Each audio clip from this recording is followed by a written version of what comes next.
Hey everybody, it's Tammy, the Siberian Wind. I did forget to turn one lamp on, so I do apologize. I'm glad you guys are here. I see I've got Donnell and Glenda in the chat. Thank you so much to both of you for being here. Got a couple more. If you are in the chat or if you are watching the video and you cannot comment, you need to be a subscriber. So go hit that subscribe button, give it about 5 minutes, and you should be able to comment.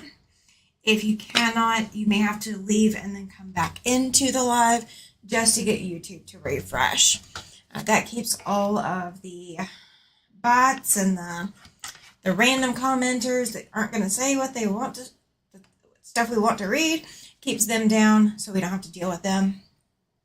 So I want to say good morning to everyone. It is 10 a.m. here Mountain Time.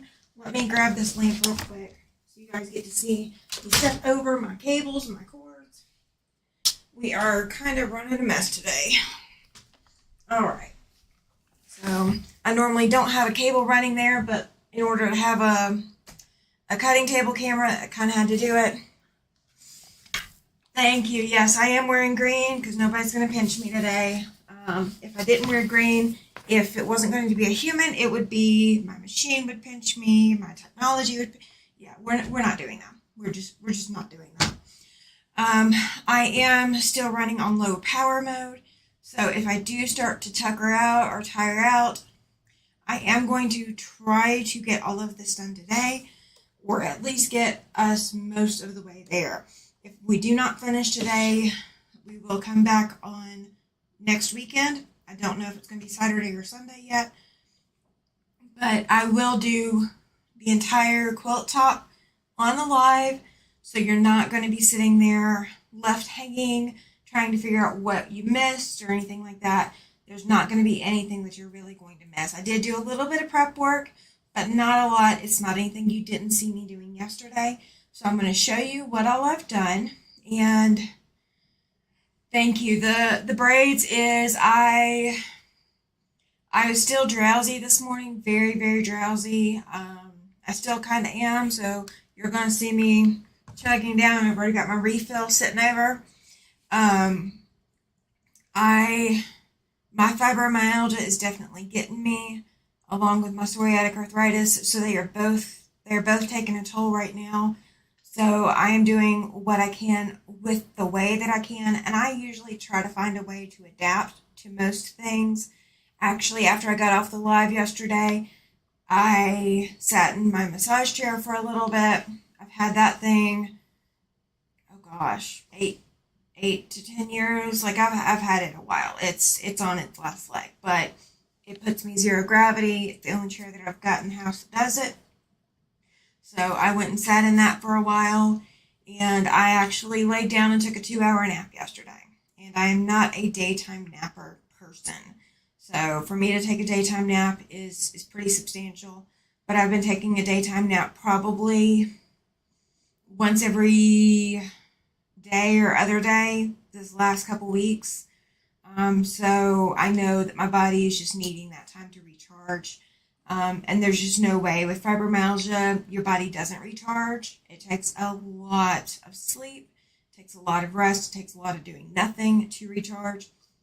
And I'm not giving myself that time right now. So you guys are getting what you're going to get. So I jumped in the shower to get a little bit freshened up, try to wake myself up. And I put my hair up so I wasn't going to wash it. And then I decided that didn't feel energizing enough, so I went ahead and took the covers off and went ahead and washed my hair. And I didn't feel up to doing blow drying or straightening or anything else, so braids it is. But I'm glad they look cute. Thank you. So if you did not watch yesterday's live, I am working on a baby quilt. It is inspired by an Irish chain. It is not a traditional Irish chain. There is going to be some adjustments. Hi, it's Kennedy. I'm glad you are here. Thank you. So it is an Irish chain, but it isn't. It's not. If you go look up an Irish chain pattern, a lot of this is going to look familiar to the Irish chain pattern, but there is going to be some adjustments when we are putting it all together and when we are doing the final assembly, because I don't I didn't like the look of how it was going to come out. So I made some adjustments to my pattern. I do not have, because I am doing that low energy thing right now, I do not have my full pattern written for this, but it will be by next weekend.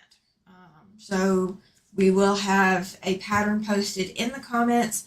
I will post it in the comments for this video and on yesterday's video. And if we do run to next week, it will go into next week's comments as well. I probably will quilt that quilt on Beauty. So you guys will probably get to watch me quilt her as well. I'm going to probably just be doing straight line quilting.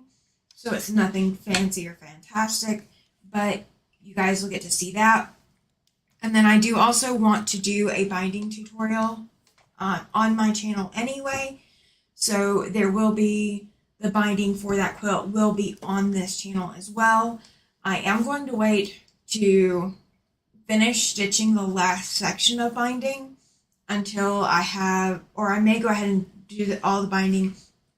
And then once baby is here, I will work on doing a label then, where I may have it prepped and ready, just waiting, because I'm not going to attach a label to a baby quilt until baby is here safe and sound. I also want to make sure mom is fine. You know, anything can always happen. So that is my theology as to why I do baby quilts the way I do. I like to have the quilt ready and prepped, and all I've got to do is put a label on and ship it out or gift it or whatever. So thankfully I have enough time to do that this time. All right, so I'm going to bring you guys to the cutting table. I know we had some sound issues yesterday. I have not had a chance to do much with it. So I am going to speak up, and I'm going to have my camera also have audio pickup and see if that helps. So if you guys are having trouble hearing me, if you guys are hearing an echo, if there's any kind of sound disturbance, let me know in the comments. Let me know how bad it is. So if you are having trouble hearing me, if captions are not working, whatever, if my video is not being accessible, let me know. I want to make sure that I know that so I can go back in and fix it in future issues. And if I absolutely need to download the video and then go back and put in my own captions, it takes a lot of time and a lot of effort to do that, but I will absolutely do that, especially for my pattern videos like this. All right, so I'm going to bring you guys to the cutting table. Let me transition this over. So we are going to see if my mic will pick up better than it did yesterday. I did make a couple of adjustments to it. Oh, you know what? Hang on. I forgot to grab the sound. So we should have sound coming from this camera as well. So if you guys are not hearing me, let me know. So what we did yesterday is this is strip set 1. This is the strip set that goes in the middle. It has our darkest fabric right here. This is our base fabric. That is the one that you have to follow throughout the entirety of the quilt, and that is going to guide you to where you need to go. All right, so that was strip 1. This is strip 2 right next to it. And we pieced this together yesterday, but I did not press and I did not cut. So this piece we had 12 because we were making 12 blocks. This block we only have 22, so I can only make 11 blocks with this. So we will be coming back and making an additional 2 strip sets to match this. Donnell says, I'll catch the replay later. Need to get some rest. Absolutely, Donnell. Get some rest. Please let everyone know Debbie with Quilt Fact will not be live today at 3. She has a loss in the family. Oh my goodness. I will need to send condolences. That is heartbreaking. Yeah, so, okay, so Debbie with Quilt Fact will not be live today. She has family stuff going on, and we will see her back when she is able. All right, so strip 1 is here, and it is here in this strip. So I went ahead and cut the rest of my fabric. Now I did leave some extra of this fabric right here. This fabric is the one that I had about 2 yards of or so. All of the rest of my fabrics, I had 1 yard cuts. So we are going with 1 yard cuts for everything, and we're just going to see how it goes. So I did cut all of the batik down. I cut enough of this pink down. I cut all of this down. This is that one with the coral flowers. I cut all of this down. This is one with the dark blue accents. So all of that did get cut. So there are 5 fabrics in this quilt. We originally started out with 7, and then we whittled that down to 5. I think that was a better number because it is going to make this quilt work. So I went ahead and laid these out, and I followed the same pattern from my main 2 strips. So in this first strip, our main piece is in the center. In the next, it is on opposite sides. So you've got 1 strip in the middle. And so we've now got it out by 3. So you've got 3 strips in the middle. Now it is out by 5. So you've got 1, 2, 3, 4, 5 strips in the middle. And here it is out to the 9th position with 7 strips in the middle. So you've got 7 strips in the middle. And I have laid this top strip here. This is not part of the block. This is going to be part of your sashing. So your sashing strip is going to eliminate your dark fabric, and it is going to be used as cornerstones in the sashing. So that is how this is going to play out. So this fabric right here in the center, I did use 3 strips. Now if you wanted to, you could put another strip of this in the middle, but that is entirely up to you on how you want your Irish chain baby quilt to look, or your Irish chain twist, however we want to call this. So what I'm going to do for right now is I am going to take this first set off, and again, this is our sashing. So we are going to need a different number of sashing rows than what we will need for the rest of the quilt.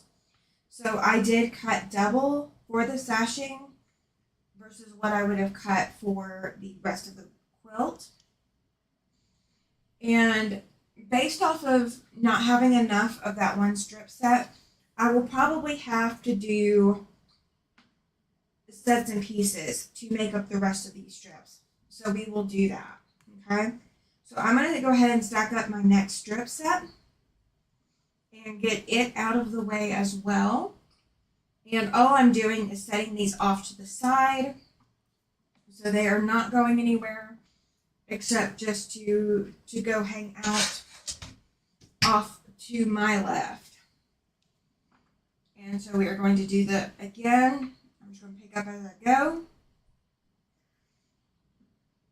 And we're going to do the same thing we did yesterday with assembling the strip sets. And then we will do all the pressing probably at one time, just to make it easy because I've got this other stuff set off to the side. So we will be sewing these outside strip sets, or these outside strips, to their corresponding strip set, or to make a strip set. And same on this side as well.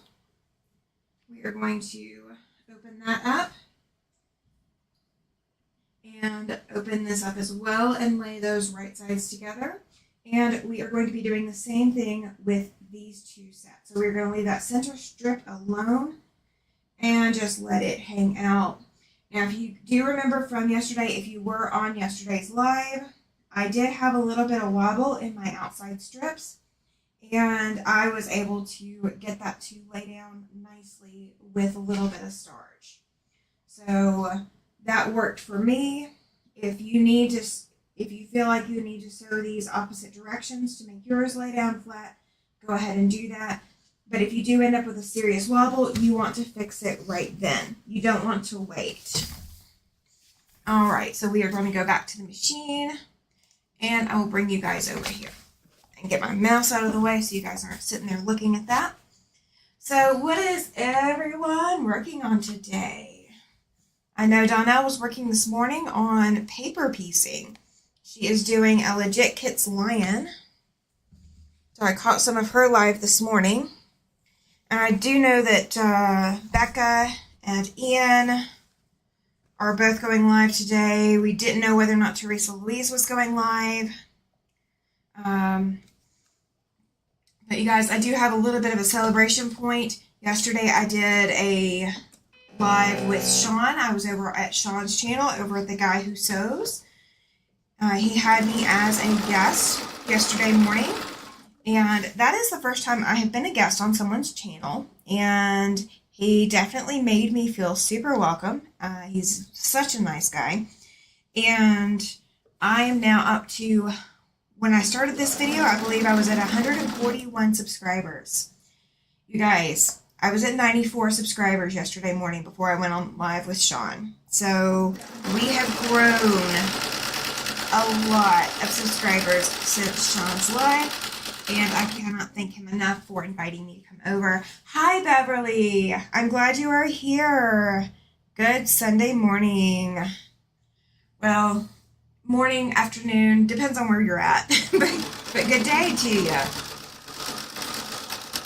So if you did, Beverly, I don't think I saw your name on yesterday's live. So I don't think I saw you comment.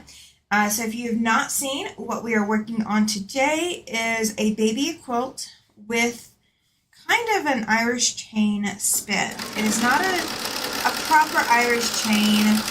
It's not going to have the recessed blocks. It's not going to be, it's going to be a little different. All right, now my 1/4 inch is off, so I'm going to fix this now.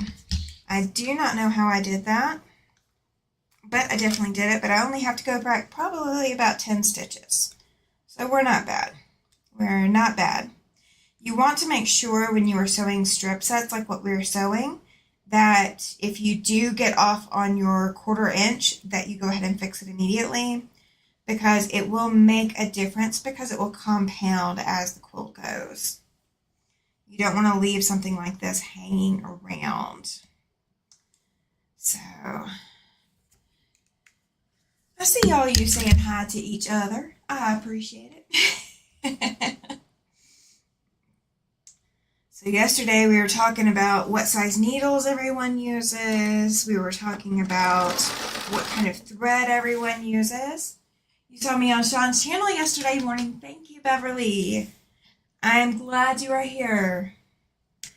I really did have fun being over there with Sean. That was exciting.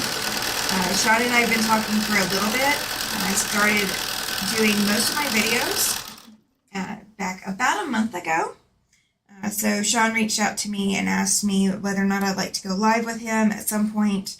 And of course I said yes. I have been a long-time follower of Sean's. Long time. Okay, about 6 months or so. Because I really wasn't big on YouTube before I started following everybody. So, but I do love Sean's channel and his content. He does a really good job.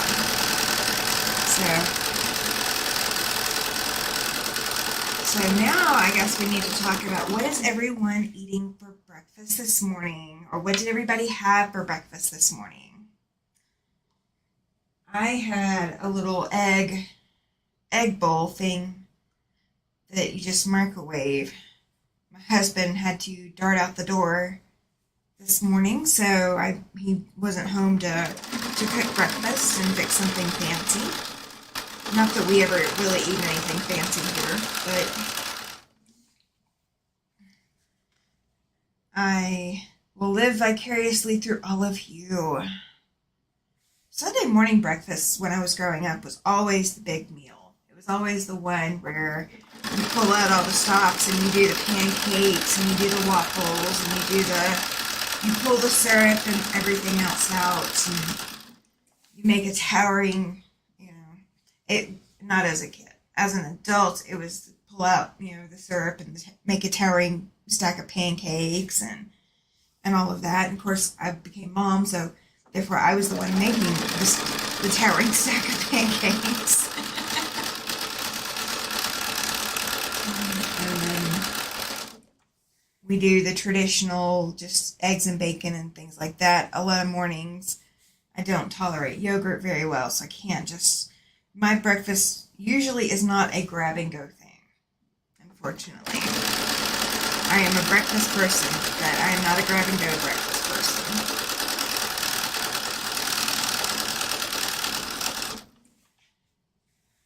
I had bacon, eggs, and toast this morning. Oh, that sounds divine. It's amazing how okay. It's amazing how mouth watering just 3 words can read. Read out to be.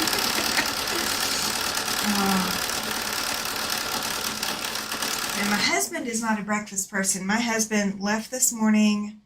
He's going to be teaching. Actually, he should have started teaching about 20 minutes ago, about the time I started my live. And he leaves in the morning and doesn't eat breakfast. And he might not even eat until lunch. And I don't know how he does that. I've never been a don't eat breakfast person. I should have had him made. He told me he had cinnamon rolls.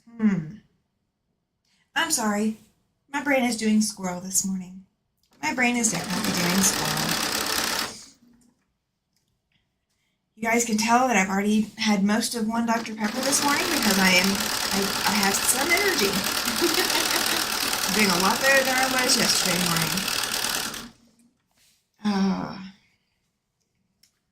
So Beverly, what are you working on? And it's Kennedy. Have you found your background fabric? And Glenda, I don't know what you're working on today. Are you guys just hanging out and listening?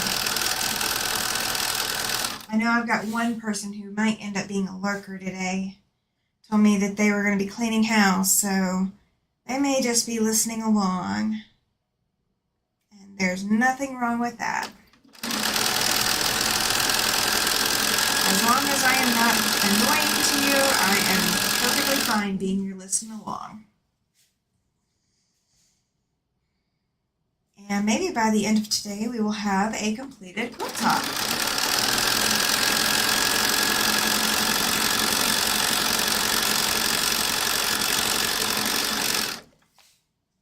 And I did move the microphone away from the machine a little bit to see if that helps with some of the noise levels. Because I don't know how loud it's getting. So, again, if you guys ever have problems hearing me, please do not hesitate to let me know. I will not be upset. I'll be aggravated at myself and my computer equipment, but not at anyone else. I think these strips are all the longer strips because it's not that the pink fabric is a very short fabric. So I think with these strips being longer, I will be able to get all of my cuts out of these versus having problems like I was having before. Not sewing right now, cooking Sunday's meal, and listening. I like the sound of that. That is awesome. And I promise I will not sing. I am not the person to sing. I don't even sing happy birthday. So my husband's birthday last year, you're working on your snail trail. Awesome. I am so excited about that snail trail. It's coming together so gorgeous. And for anybody who is not familiar, because we do have a lot of subscribers, if you are not a member of the Facebook group, let me go over where I can actually get to it. Well, I know I didn't bury it. Maybe I did bury it. Hang on. Oh, there we go. Found it. All right, I did bury it. My bad. I buried the chat. Okay. So, exclamation exclamation FB gives you a link to the Facebook group. It is a private group. I don't want what you post there to be public to anyone. That way you can post about gifts that you're making. You can post about anything that you are working on. And only the people that are in the group are going to be able to see what you post. You are feeling a lot better today. That is good. That is really good, because I do remember you saying you weren't feeling good yesterday. So I am very glad you're feeling better, Glenda. It's Kennedy. I was finishing cutting background fabric, trying to talk myself into making one more bear today. I hear you. You have done gorgeous. Those berries have come out so cute. They're absolutely precious. They look a lot better than what I even thought from looking at the pattern they were going to look like. So they're gorgeous. So it's Kennedy who's been working on memory bears. And Glenda has posted her snail's trail in the group chat, on Facebook. So that's how I know about her snail's trail. So yeah, we got a lot going on. All right, so I have sewn all of my strip sets, and I'm just going to cut them apart. And again, today is a low energy day, so as much as we can do just sitting at the machine, that is what we're going to do. All right, let me not get you guys sick. Bear with me just a second. Let me move the camera around, and let me adjust it just a hair without you guys having to watch the camera move up close and personal. All right. So we're going to put that up there for you guys. All right. So as we did yesterday, when you sew these strip sets, you are just sewing those two fabrics together. Okay. However, it doesn't matter it doesn't matter which order you sew them together in, because you're going to have two identical strip sets the way we are working. So each block has two. And you will need that because we're doing 12 blocks. If we were doing only 6 blocks, you might be able to cut these strips in half and do it that way. That is another way you could be doing this, is you could cut these fabric strips in half and you would not have as much to go. But I am not doing it that way today. I am adding hair bows and necklaces with the printed heartbeat. Oh, that is precious. That is so precious. I cannot wait to see those. She is adding so much detail to these bears, you guys. They are adorable. All right, so I'm going to lay these back out in the order that they are going to go into the quilt. So this fabric right here, I know it's harder to see on the camera. So this darker, this multicolored fabric is the fabric I'm following. And in this block, there is supposed to be only 2 fabrics on the outside. Or did I lay that out wrong? No? We will find out in just a minute. Okay. Because I do remember the order of all the other fabrics. All right. Okay, there we go. So that does make sense. All right, so this is the outside. So I've got this fabric with these dark blues. Those are always on either side of my darker strip. So this is going to be an outside. Here's my inside strip. So I'm going to have the mirror image of this on the other side. Okay? So I can sew this seam and then I can do this either direction. So that is what I'm going to work on sewing, is I am going to sew my dark strip or my middle strip to my strip with the blues. Now, if you choose fabrics that are have a lot more contrast than this, they will be a lot easier to tell apart. And especially if you've never done an Irish chain before or never done an Irish chain this kind of way, it is probably not a bad idea to choose fabrics with more contrast, a more distinct fabric. This is the baby's mother chose pastels. She chose coral, dusty blue, and cream, and then sent me fabric selections. And all of the fabric selections, except for maybe one, most of them are fairly pastel. Hi, Christy. Glad you are here. Christy is saying, hey, hi, everybody. Glad you are here. Thank you for joining the chat today. If you did not see my live yesterday, today we are working on continuing. I am working on making an Irish chain inspired baby quilt. This is going to for a baby that is due at the end of May, and the baby and her mother live all the way across the country from me, so I will have to ship this. So I do want to have this completely done and just waiting the label for when baby is here. And that way all I have to do is stitch up a label, attach it, and ship. I'll attach the label, then wash it, and then ship. I do always wash quilts before I ship them. I wash and dry. I would hate for anyone to receive a quilt with loose threads or anything that I didn't intend to be there. If I intended to be there, that's one thing. All right, so we've talked this morning. I had a egg bowl thing this morning, and we have had discussion about bacon, eggs, and toast this morning. So let's see. We talked about needle sizes yesterday. We talked about thread. So I guess here's another question. How many of you have worked with Minky? Have you ever worked with Minky fabric? And for that matter, have you ever worked with flannel? Have you ever made a flannel quilt? I'm going to be excited to see these answers. I have done a flannel quilt. I've not done a Minky yet, but I have done a flannel. Minky is kind of still a little bit scary to me so far. I haven't done it yet. Everybody saying hi to Christy.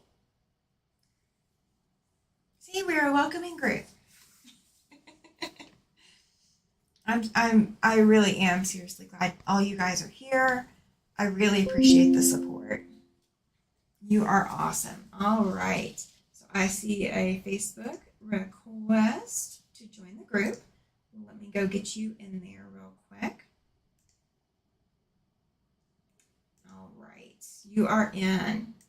All right. And if you are unfamiliar, the request for Facebook, if you don't see it in the chat, if you go back and look just a little bit, hang on, my screen just gave me a little bit of grief.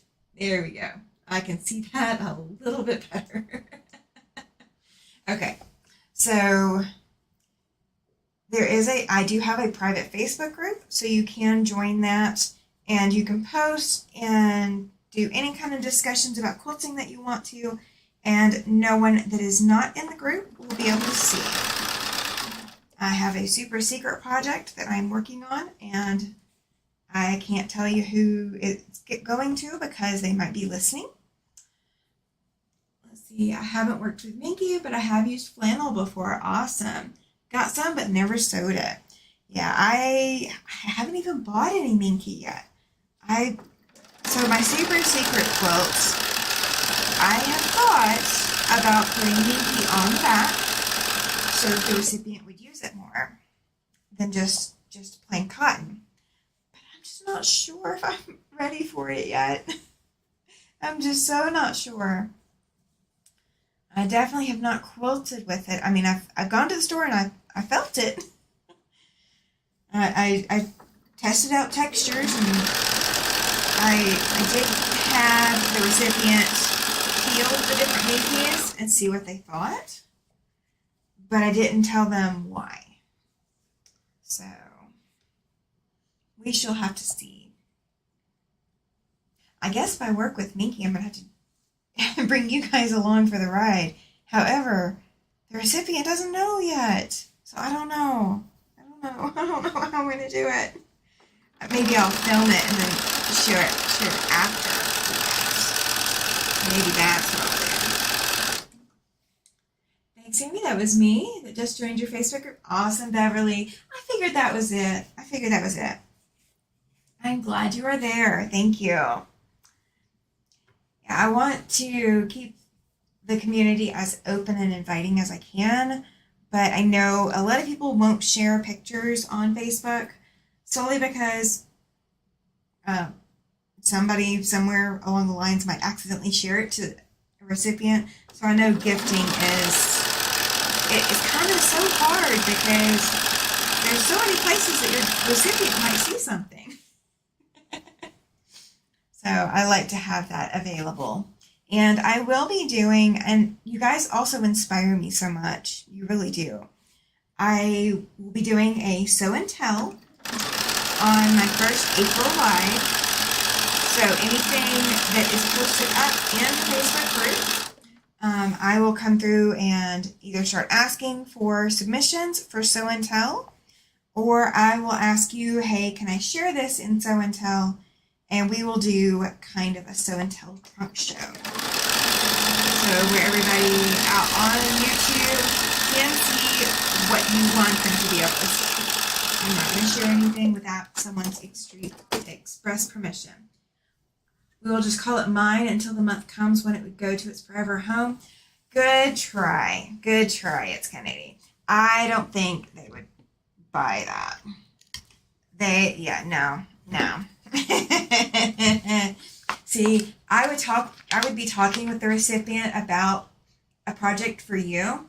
So if I started not talking about a project for you, then the recipient would know that it's not for you. So yeah, that would spoil the surprise.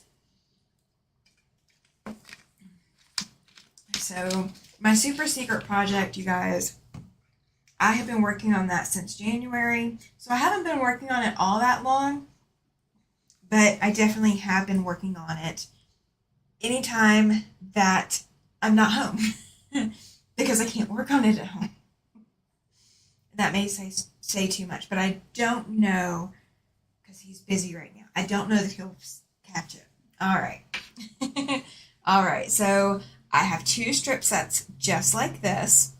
So I know I didn't have any dark blue until up there, but there's my dark blue fabrics on either side of my darkest fabric. Here's my pastel with the corals, which is going to match my center strip. And if you need to lay these out as you go, do not feel ashamed that you need to lay them out as you go. I have been doing this kind of piece it and chain piece and all that kind of stuff in my lap for forever. So this is kind of how I work, but I will bring it back over to the table and show you guys what we got to. So if you need to put it on a design wall or whatever, you absolutely can do that. You don't have to.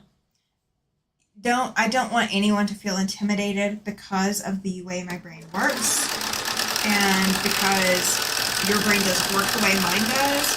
There is nothing wrong with our brains working differently.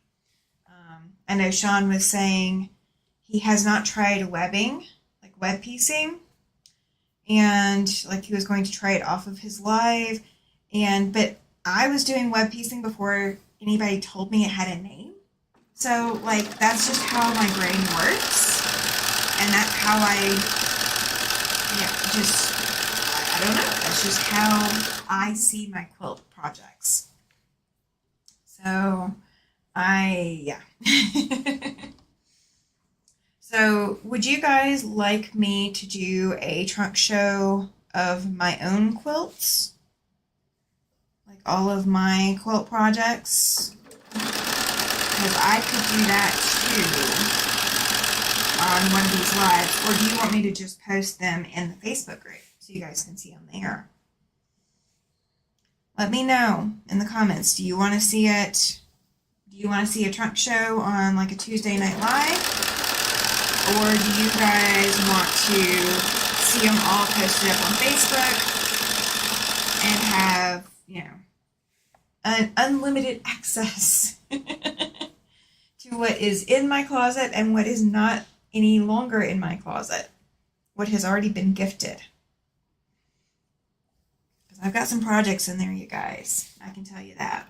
I don't have a lot of my quilts. I don't have all of them by any means.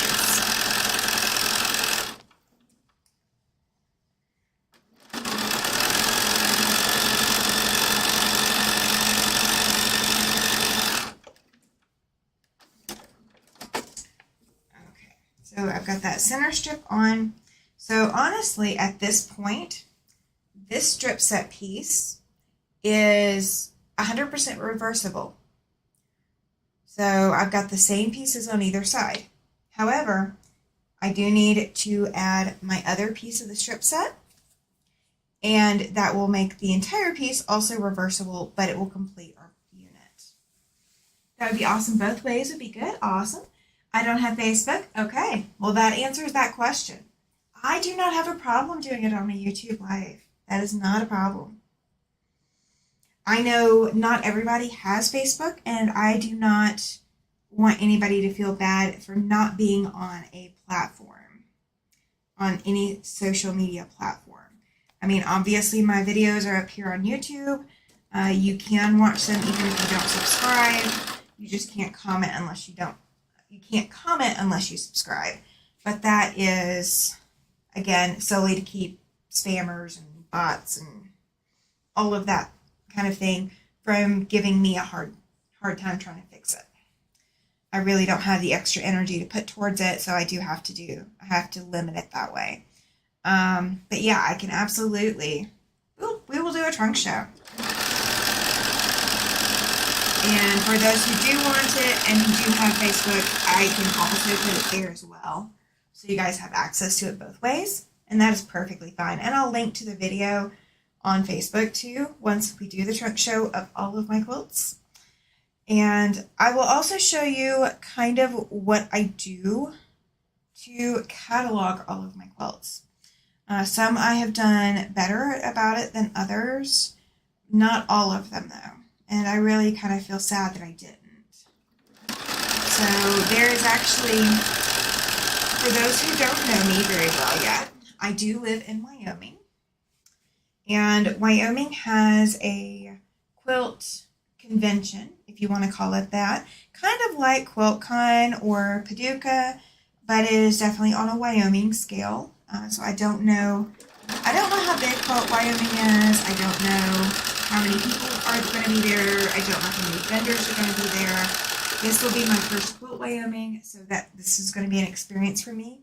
So you guys get to come along for the experience, for whatever I can share. And again, some of it may be video that I have to edit and post up later. And some of it may just be pictures, because I do tend to live in the moment and forget to video. It's nothing personal. I just forget.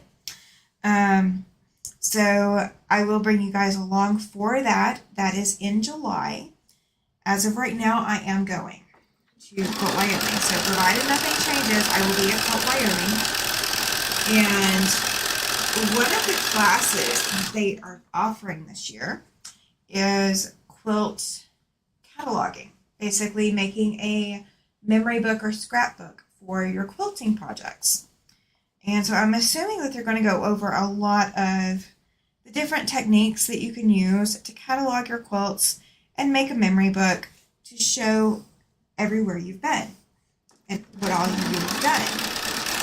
And I will be able to do that to some extent, but there's a good extent where I don't have anything of the quilt. I know there is one quilt out there, one quilt, that all I have are little scraps of fabric. That is all I have left of that quilt. I don't have a picture of the quilt.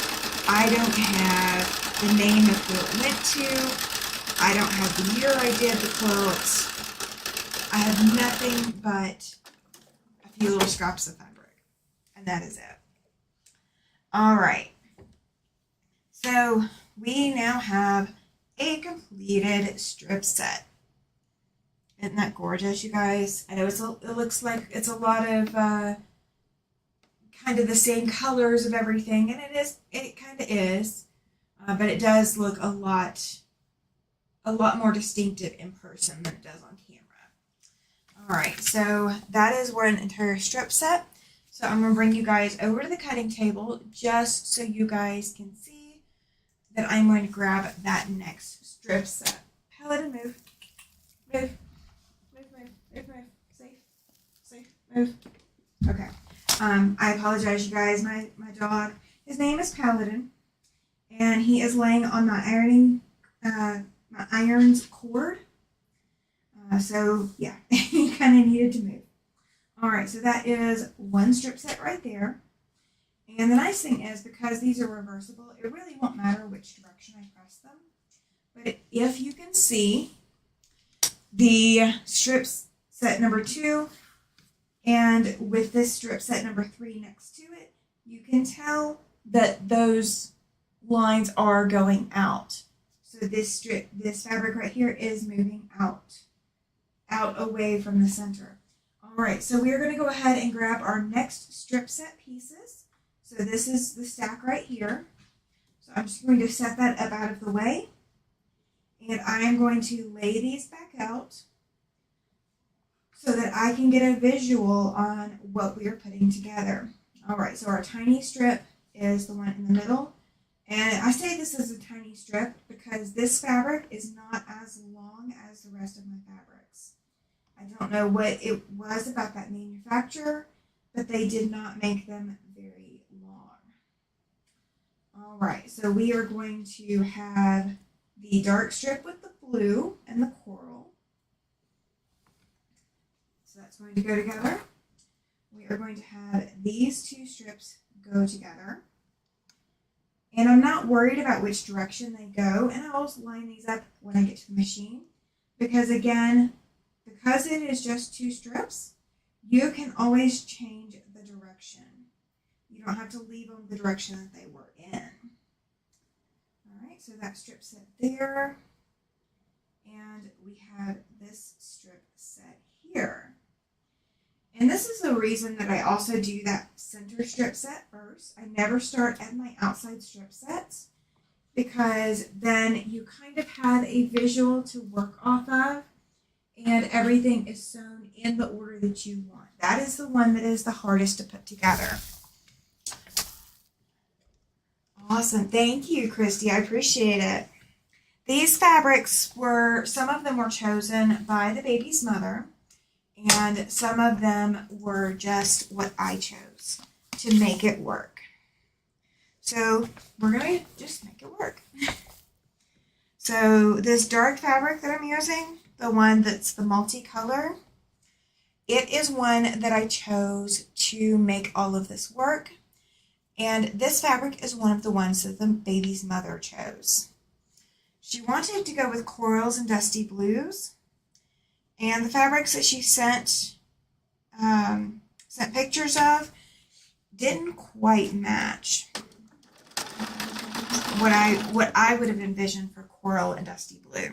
So it is definitely a different quilt from what I was originally thinking it was going to be. Oh, so that's another thing. So what do you do when you are trying to match something to what someone else is wanting? So the baby's mother lives in Tennessee. She used to live in Colorado, and then basically my husband and I moved out here right after she moved to Tennessee. So she moved our direction and we moved her direction. So it does happen. I did just run out of bobbin. Let me see, do I keep my bobbins close? Put them. Okay. All right, you guys. I do not know where my bobbins are. So we're going to wind a bobbin. I probably have set it over on my table out of my reach. But I wouldn't have thought I would have. But it is what it is. And I don't want to unthread. I do have spare thread, so we're going to go with the spare thread.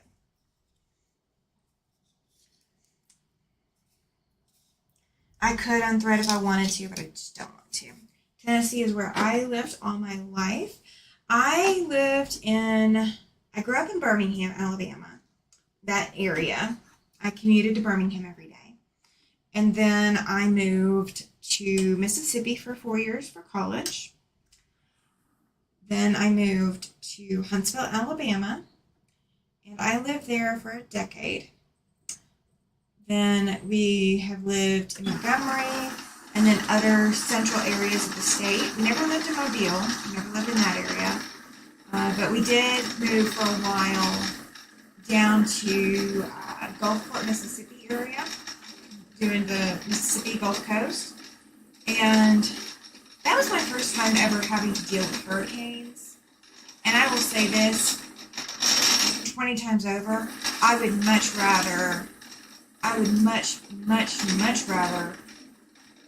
live where there's always tornadoes versus dealing with hurricanes ever again. It is not the destruction level of hurricanes that gets me. It is that you are literally watching this thing move in from across all this water. You're watching this thing move in for weeks. And that is all anyone can talk about. So you are prepping for a natural disaster for weeks. And then when it gets there, it might be a natural disaster or it might be nothing. You might not get anything. You're 30 miles from Nashville. I get you. When I lived in Huntsville, I would drive up to Nashville regularly for different things. My husband and I actually got married in Nashville. And I went to a doctor in Franklin for a while, which is just outside of Nashville too. And it might be about 30 miles outside of Nashville, if I remember my mileage correctly. All right, so when I change the bobbin, I do not have to restart everything, but I like to backstitch a few stitches just to get the new bobbin thread going. So I do have a fully wound bobbin in there now. And now we're going to see if we're going to play bobbin chicken again or if we're going to play thread chicken. That's going to be our next one. My thread is not close to empty yet, but by the end of today, it might be a lot closer. It will be a lot closer, but I don't know how close. Oh, while I'm doing this, one thing I thought about is when I was doing the cutting for this, one thing I did not make clear is when you fold your fabric, and I fold mine into fourths. I don't fold my fabric just from selvage to selvage. I fold that selvage down to the fold. So I fold my fabric into quarters, so it is quarter width of fabric. So I am cutting, when I cut fabric, I am cutting through 4 layers of fabric. And when you do that quarter fold, like I do, you do need to be careful that you are folding everything straight when you are doing these cuts. If you are not 100% sure or confident that you are going to get a straight cut or that your fabric is straight, when you go to hold your strip up, if you do a test strip, just a test cut, if you take and you hold your cut strip up, it should be straight without you having to hold on to it. If you have to hold on to it or you have big bulges or anything like that, then you need to go back to cutting. You need to get extra fabric if you did not already plan for it. And you need to go to probably, if not with the fabric, then only having one fold in your fabric. I am having to do low power, so I have no choice. I have to do my quarter fold because if I do just a half fold, I do have to stand up to cut. And I cannot do the standing up to cut right now. So it is what it is. So a lot of my techniques are just things that I've practiced throughout the years of sewing, years of quilting, years of everything. And so I don't necessarily always do beginner processes. This is a beginner quilt. A beginner could put this together. I would recommend this to an intermediate beginner, or, you know, where you've got at least one quilt already under your belt, because you are matching seams.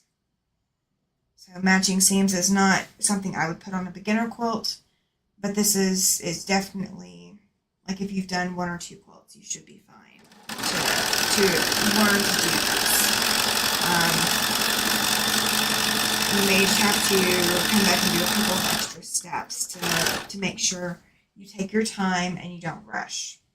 I am definitely rushing through it, so I don't think you guys want me to take 24 or 48 hours of YouTube time to make one quilt. At least not a baby quilt. I watched another creator the other day, and one of the quilts that the creator made was incredibly bright and bold. And they called it their circus quilt because it was quite literally that bright and bold. And it made me think, because everybody does have their own taste and their own style, but the quilt that he made was no less gorgeous because it was bright and bold. It was just definitely not what I would have chosen to make. And there is going to be a lot of that throughout your quilting journey if you haven't already come across it. There's going to be a lot of quilts that you would love to make. There's going to be a lot of quilts that aren't for you. And that is always up to you. All right. So we have 7 viewers, and chat is so quiet. If you have not already given the video a thumbs up, if you like my content, go ahead and do that. I know you guys are all subscribed if you're chatting. Okay, here we go. What candy do you eat while you sew? If you eat candy, what candy do you eat while you sew? I know what I eat. And I know I've talked about this recently, so if you've caught some of my lives, you might already know. You might already know the secret's out of the bag. Cat's out of the bag.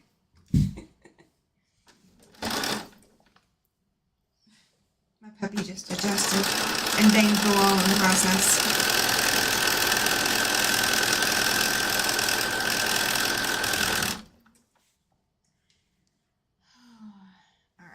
Let's see, one more strip after this, and one more strip set after this, and then we'll be able to start combining strip sets.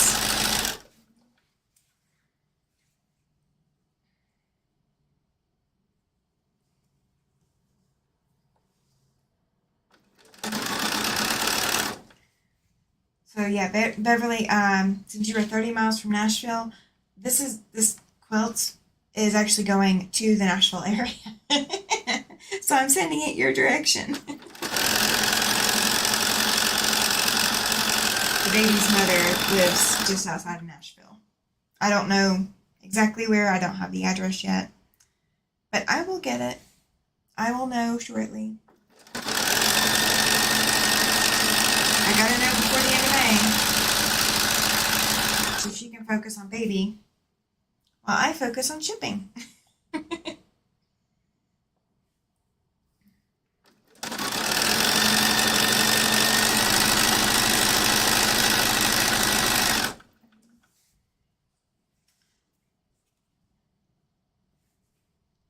Yes, it is. I am so excited. I'm so excited. So, baby does have a big sister. And big sister just got promoted to a big girl bed. So there is fun to be had in that household right now. Anytime you take down the barriers, there is sure to be excitement. One of the phrases that I learned and adopted very wholeheartedly when my son was little was, everything's fun and games until the toddler is quiet. you don't eat anything while sewing. I normally just drink water. I applaud you. I wish I had that kind of restraint for myself, but I do not. I would love to have that kind of restraint. It would probably help my figure. I would be able to fit back into those jeans. You know, everybody's got that one pair of jeans or that one outfit or anything like that. But on the good news, I can still wear something that I wore in high school. It's a scarf, but I can still wear it. I can still wear it. Alright. We're putting the next load of caffeine. Next load of caffeine. Alright. So we have got all of the strip sets sewn. And we are ready to start putting 2 of them together. And we are going to make sure that we have what we need. All right, so those 2 strip sets. Yep, those are different strip sets. So let's see what is on these. All right, so we have the border to our dark fabric. And I know that's kind of hard to see down there. Let me bring it up. All right, so we have got our fabric with the blue, our multicolor fabric, our fabric with the blue, which always borders the multicolor, and then our pastel coral. Gracie says, I love caffeine. Me too. Me too. No, I'm just kidding. Okay, I promise I won't do that face very often. It is a rare face for you guys to see. I love the comments, you guys. You guys make my day. You make my day. I really feel blessed that you guys are here. That is truly how I feel. I've never started my YouTube to be the center of attention. I do horrible at being the center of attention, and I found I have a hole in my fabric. A hole in my seam. We're going to cut this and we're going to fix this right now so I don't lose it. I'm betting this is where I had to change bobbin thread. I'm betting. But we are just going to sew over that seam and clip our thread. And then we are going to come back and get back going where we were. Coke Zero. Okay, fair enough. Fair enough. Coke Zero doesn't have any sugar in it, if I recall correctly. My husband likes the flavor of Coke, and I know he's drinking Coke. He has had Coke Zero before.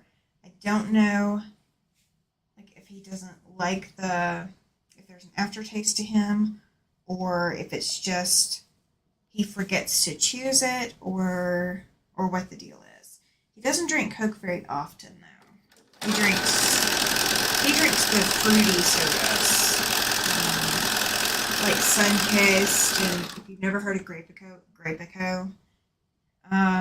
we can't get it up here, but he sincerely misses his Grapico and his Peach Sunkist, both of which we cannot get here. We have looked, we have scoured, we cannot find. He does drink Coca-Cola or Coke Zero. My parents drink Diet Pepsi. That is kind of their flavor profile. It is definitely different than a Coke flavor. I know that much. So yeah, we're talking sodas today. In case anybody is offended by soda. You don't like coffee. Me neither. I am not a coffee person. I have never developed a taste for it. And I can smell when somebody has coffee, and I can smell it from across the room, if not even further away. I can smell coffee, and it's not offensive, but it's not enjoyable either. It doesn't make me sick, it doesn't make me anything, it's just, I can definitely tell it's there. And my mom is a heavy coffee drinker. But I have never I think I tried coffee once when I was a kid, and I just never, like, it wasn't something I enjoyed then, and I still don't like the aroma of it now. My husband does drink coffee. The ladies at one of my quilt groups, we have a coffee pot, and they regularly fix coffee. And one of the ladies said, well, she was asking if she fixed a pot of coffee, who would be interested in drinking it. It's Kennedy. I love coffee. Yes, I know you love coffee. You don't drink tea? Okay. Oh, you don't like coffee or tea? Okay, gotcha. I drink tea on occasion. I don't drink like sweet tea or iced tea or whatever. I am from the South, and there are occasions where I will drink sweet tea, but it's not my be all and end all. I don't have to have it.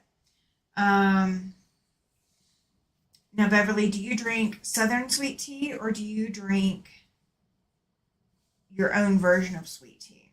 Because Southern sweet tea is different. I drink generic brand Dr. Thunder or Mr. Pig, same as Dr. Pepper. Yes, I have had quite a few of those. You're weird? No, you're not weird. You're not weird at all. Okay, so the coffee story. So she was asking if she fixed a pot of coffee, who would drink? And every time I have to remind everyone, I don't drink coffee. I don't like it. You guys can have it. Absolutely fine. But they keep offering me coffee like I'm going to drink it. I'm not going to do it. Southern sweet tea. There's my lady.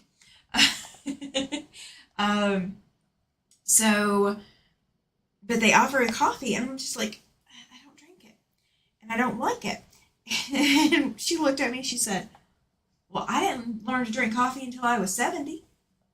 And I look at her, and I'm going, I didn't realize you were 70. Like, I had no idea. I mean, I don't know how old I thought she was, but I guess I never assumed that. Glenda, I love my 3 cups black coffee every morning. I getcha.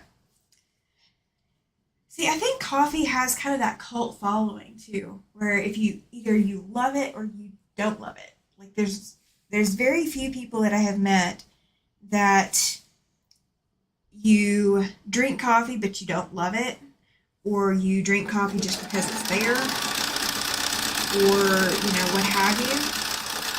So I do drink tea. I have quite a few teapots, and what I do is I drink like rooibos tea or English breakfast tea or something like that, and I put honey and sugar into it. Yes, I do put sugar into it. Or I will drink sleepy time tea or something like that. But I always drink hot tea. I don't drink, like, I will occasionally, on occasion, rare occasion, I will drink Southern style sweet tea. But it's such a rare occasion now. I just don't, it's not my normal thing. And where I live now, it is really hard to find Southern sweet tea.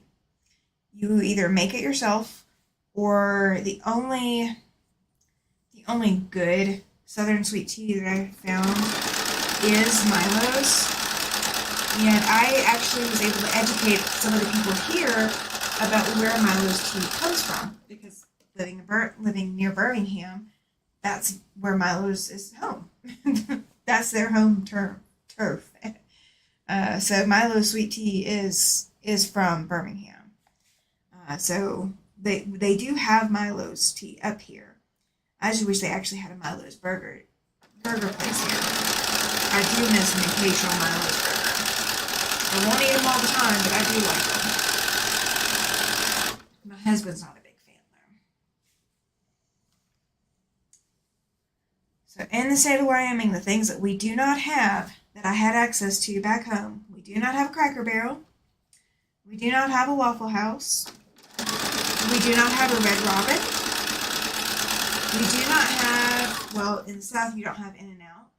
Had to stop drinking sweet tea. Allergic to it. Oh, yeah. That's a tough one. I'm so sorry. I'm super late. I'm going to be listening while packing for a few days away with my hubby. You are not late, Laura. No worries. There is always the replay, too. And you asked, yeah, absolutely. Listen away. I'm glad to have you here. So we are working on that Irish chain styled baby quilt. So don't ever feel like you're late when you're just stopping in. I just appreciate you guys being here, hanging out for a minute or two at least, and then just watch the replay. Just come catch me on the replay. I don't mind. It's the flip side.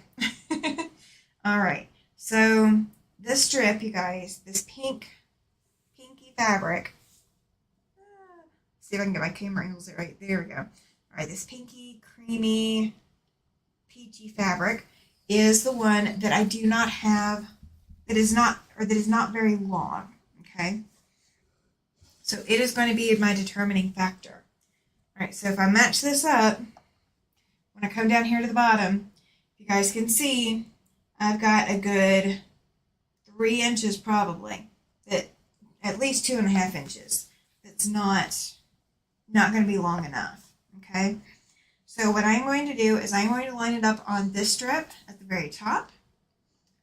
Yes, I agree. It's Kennedy. Nice, Laura. I hope you have a great getaway. I would love to go do a getaway.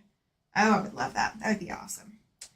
My husband and I were talking about possibly going to New York State this summer, and I don't know if that's going to happen or not, but that would be amazing. Just take another road trip. We have enjoyed road trips throughout our marriage, so that is kind of one of the things we love doing together, is taking a road trip.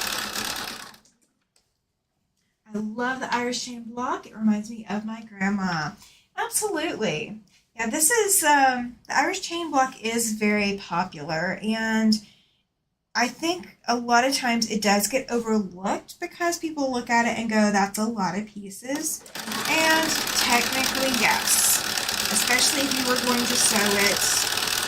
If you're going to cut each individual piece and sew it individually, then yes, it does come out to be a lot of different pieces. And you definitely could do it that way, especially if you are scrimping on fabric, or you don't want to put seams in the middle of a piece, or whatever problems you think you're going to run into, you could do it that way. I find strip piecing it to be a lot faster, and it does give you a finished result a lot more quickly than doing the individual piecing.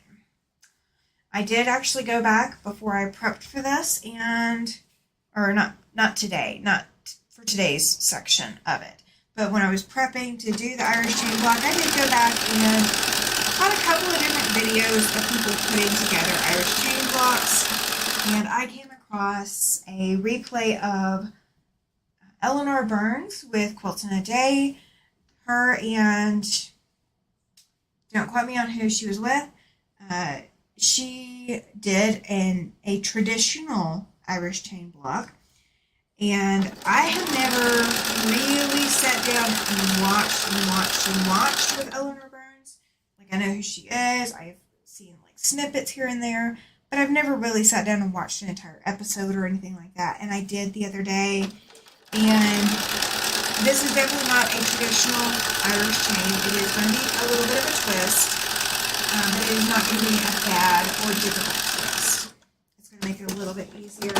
Laura, I am so looking forward to it. We are full-time caregivers for my 85-year-old father, and the last time we were able to get away, just the two of us, was 3 years ago. That's a long time. Wow. Glenda, allergic to chocolate, peanuts, onions, tomatoes, and so much more. Was on allergy shots for 5 years, allergic to all animals and most trees and flowers. Ouch. That is rough. So maybe we can send you on a getaway to some kind of allergy-free zone or something, or allergen-free zone, so you can get away and do a vacation as well. Oh my gosh. That is so rough. I we were questioning whether or not I had developed a shellfish allergy. um, oh gosh, probably almost 3 years ago now. And I have grown up being able to eat shellfish without a problem. Sometimes I feel like I need to be in a bubble. I can get you with that. So they allergy tested me for shellfish after I developed a reaction from eating shellfish at a restaurant. And I've never had an allergic reaction, and it wasn't my throat closing up, but I developed hives everywhere. I mean, it started on my hips and just like worked up to my arms, and yeah, I was itchy. I was definitely itchy. And so I went for allergy testing, and I tested negative. And I still had the hives by the time I got into the allergist, and it had been several days. And she said, well, it's actually your immune system, and your immune system is reacting to things because your immune system is on overdrive. So you're not actually allergic to shellfish. Your immune system just doesn't like you. I was like, oh, well, thanks. Glad for the confidence. Allergies, 5 years of allergy shots didn't do much for me. That is so awful that, because my son had allergies too, and we went for rounds and rounds and rounds of allergy shots. So I know from watching him have to go through all of that, how tough it is to have to do allergy shots. I feel for you guys having to go for allergy shots for 5 years and not doing anything. Oh, my heart goes out to you ladies. My heart goes out. Because I understand. I do. I have a friend that I just met recently that I'm doing some projects with. Not quilting projects. So many trips to ER. Yeah.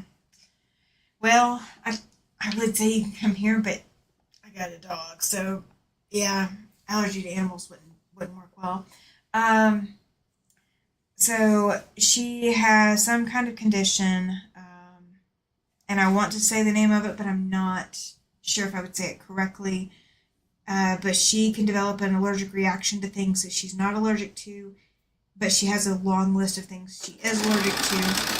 And I don't think peanuts was on her list of allergies, but some of the other allergies were as serious as can't be in the same room as someone who has, this kind of item, or who is using this kind of item or whatever, because she's so allergic to the compounds. I know she said a latex allergy, so she couldn't even be at a gender reveal where they had a balloon arch because the balloons were leaching the latex chemicals into the air. Laura, my husband was told he was allergic to shrimp, but it was actually the seasoning that was used. Oh, okay. Yeah, it's horrible, especially when you can't. Yeah, that's scary too. That is scary and like absolutely frightening. I'm so sorry. So the shrimp that I had the reaction to, I had that exact same dish multiple times, and I have been tested for a lot of allergies before, but it didn't come back positive for any types of seasonings or anything. So the only thing it could have been was the shrimp, because there just wasn't anything special about the seasonings from anything I've already used and eaten for years. So, all right, so we have our next strip set done. So you guys can see how this pastel here in the center kind of gives that break to it, and all of these others are much more floral, so you can kind of see a little bit more detail than what you could see earlier. All right, so that strip set is done. So we're going to go back over to the cutting table, and we are going to grab our next one. And I'm going to move the dog again. All right. Scoos, scoos. Scoos, scoos. Go. He is slowly getting up, you guys. Slowly getting up. Thank you, Beverly. I am very, very happy with these colors. All right, so if you guys can see, got strip 1, strip 2, strip 3 goes out a little bit, strip 4 goes out a little bit more, and now strip 5 is going to have this fabric at the very edges. All right, so I'm going to set that aside. We are going to lay this out so we can pick it back up and carry it to the machine.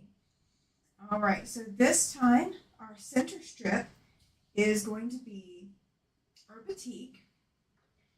And I am going to take a little bit more caution this time because these strips are my short ones. These little pink pastels are my short ones. I'm going to take care of the direction that I sew them if I can. So I'm going to grab those separately. So, because I want to conserve as much fabric as possible and see how many of these strips I could actually cut from here. I may have to do another complete strip set because of these shorter strips. I did not realize that it was going to be shorter when I picked the fabric. I picked it for the color, not for the length of the fabric. All right, so I want my strip set there and here. So that's what we're going to line up there, is we are going to line up this end. And I'm going to lay it across my lap in a way that I will grab that end first. And so we are going to do the same thing over here. We're going to line up that. And this is that next fabric. So we are going to line those up. And because I'm going to be stitching this 1/4 inch seam here, I'm going to line it up there so that I start up at these ends. So those will be the first 2 strips I send through. All right, so we're back to the machine. And the dog is already back behind me again. Imagine that. So I know you guys cannot see him, but he is happily curled up on the cord to my iron. All right, so because again, I'm working with those pieces that have the shorter strip set. You can see how much shorter that is. I mean, it's a pretty significant amount. So 3 fingers wide, almost into 4. Beautiful colors, love the colors. Thank you, ladies. I appreciate it. I do appreciate it. I am excited that it is coming out as pretty as it is. It's been a long time since I've worked with pastels. So managing to get something together that both honors that pastel theme that the baby's mother chose, as well as just looking good too. That I'm kind of excited and happy. All right.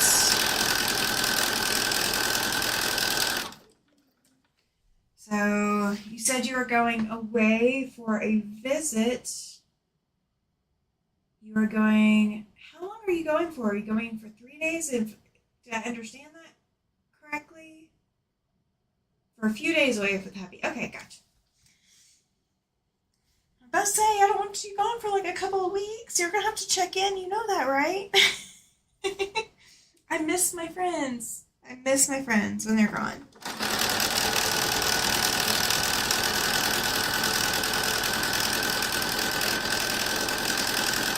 So, I was watching a video the other day, because I do watch videos. I don't watch as many as I should, and to catch up with all my creators like I should. So I am guilty as charged. But I had a video and they were talking about the quilts of Appalachia.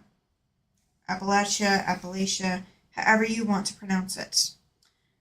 I've heard it pronounced both ways with the hard ch sound, and I've heard it pronounced. Hi Helen, I'm glad you are here. Welcome to the chat.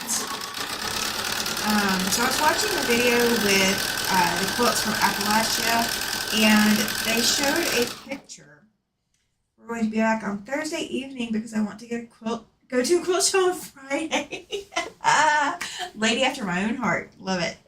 Love it. So I was watching the video, and so they were going over all the different types of quilts and all of this other stuff. And one of the images that they showed was in one of these one-room houses, or this was the kitchen slash living, or mostly living area of this log cabin house, or this shack, or whatever you want to call it. And there was a woman in the picture, and there was a quilt frame. It's a wooden frame, and there was a quilt stretched on it, and it had rope attached to it that attached it to pulleys in the ceiling. And my mother told me when she was growing up that her grandmother, because she lived with her grandmother for a while, she told me that her grandmother had a quilt frame, and my understanding was that the grandmother's quilt frame was attached to the wall, not to the ceiling. And I just never could picture how this quilt frame looked from my mother's descriptions. So I took a picture of the video, like I paused the video and took a picture, and I sent it to my mother, and I said, okay, is this what your grandmother's quilt frame looked like? And she said yes, because she loved to play under her grandmother's quilt frame when she was little. So I did grow up hearing that story regularly, but I am the only quilter in the family. I never met my mother's grandmother. She was deceased long before I was ever thought of. So I never got to see the house. There are no surviving pictures. There was a fire in my grandmother's house at one point, so if there were any pictures of my mom's grandmother, so my great-grandmother, then they did not exist, to my understanding. And if there were any pictures, it wouldn't have been of the quilt frame and how that worked. So it was kind of cool to get a little piece of my own history, even though there's no surviving quilts from my mom's grandmother, and there's no surviving pictures or anything else. Just hearing their stories growing up. Even though I will never be a hand quilter. Never. Not going to do it. I've hand quilted one wall hanging in my entire life, and I don't even know if I still have the wall hanging. I think it's gone. I may have sold it. I'm not sure. Everybody saying hello to Helen. Yeah, we are a warm group, Helen. I'm glad you are here. Very, very glad you are here. We love to have new friends. And I know I was on Sean's Live yesterday morning, and I went from having 94 subscribers at the beginning of yesterday morning to, as of this morning when I started my live, we were at 141 subscribers. So you guys not only topped me past 100, you guys have almost gotten me up to 150, which is phenomenal. I am in awe. I feel honestly blessed that you guys are here. You guys are enjoying my content, and I'm not boring you. I'm not running you off. I'm not. I really like to be able to share I like to be able to share content with you guys and share what I'm working on. Not as a show off, but as a camaraderie thing. Because I really feel like quilting is if you joined me from Sean and me yesterday. Thank you. You are one of my 141. Well, my additions from 94. I can't math today. Hi, Brenda. Brenda is in Kentucky. Yay! Thank you. I really am blessed to have you guys here.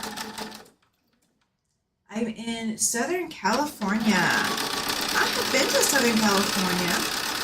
It's been a little bit. It's been probably 2 years? No. Longer than that. About 3 or 4 years now. I have visited Los Angeles. I've visited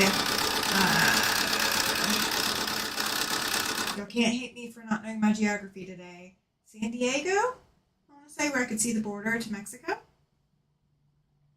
Yes, you were number 15, Laura. I'm so glad. Thank you. Thank you. I've been watching for you and Chloe. I don't know that Chloe's here today, but that's okay. She's had a lot going on. And she always seems to catch the replays. So I'm not worried. And replay is always better than no play. I will say that. I do not ever feel insulted if people are not here. I, of course, do the whole get in my head and get worried and get panicked that maybe I upset somebody, but no. And I'm never disappointed that you guys are here. I always feel blessed. So we are on the last part of this. So Brenda and Helen, if you guys have not seen already, what I am working on is a baby quilt, and it is kind of an Irish chain with a twist. It's not going to be like something funky. I'm not doing that today. We're not doing a funky quilt today. We're doing a low energy, I need to get this baby quilt done quilt. I am waiting for my infusion on Tuesday to get me back to my normal pain levels and normal activity levels. So we are waiting patiently for Tuesday to come around. Tuesday could not come fast enough. So I'm hoping by Tuesday night I will feel the effects, but if not, Tuesday will be low key as well. So no worries if it is low key. No worries. We will have fun either way, even if it is low key. And then I'll be back to normal. Wait, normal is just a setting on a dryer. Do I get back to normal? No, okay. I don't know. I'll be back to whatever my normal is. Even if my normal is not normal.